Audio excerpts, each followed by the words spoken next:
If you had two books on your desk that every time somebody walked in the door, you gave them a copy of one or the other, what would those two books be? Built to Sell. Okay, great. Love it. And Extreme Ownership. I have to bring that up again. Yeah.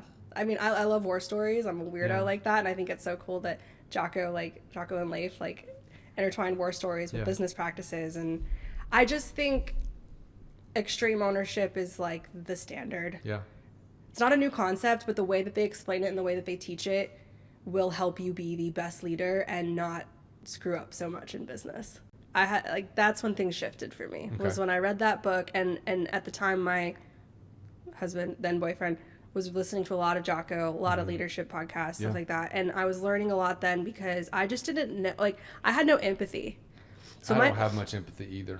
It's not good. It's like we, as entrepreneurs or founders, whatever you want to call us, we're really good at a lot of things, and, like, there's things we're bad at too. Like, we cannot own it all, we cannot do it all.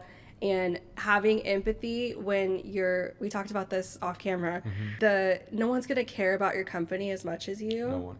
And you have to harness that very early on if you're going to start a business and hire a team. You have to know that and, like, practice empathy however you can, because one of my first hires had a kid.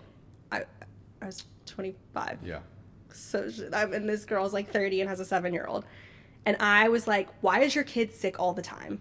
Like, you're always leaving to pick up your kid from school, and I just, like, the girl hates me now. I don't think, like, I've tried reaching out to her. I mean, obviously it's been years, but I would love to just reach out to her, or if she's listening to this ever. I've got a kid now. I'm so sorry. I know. I'm like, I would have had, there are certain things that I look back and I'm like, no, I think I probably still would have said that thing. But there's things I look back and I'm like, I just didn't know. I didn't know. And I think that's the hardest part about being a leader is, like, you cannot empathize with every situation. You just can't. Like, like, you have not gone through the same life experiences as them, but you can seek to understand.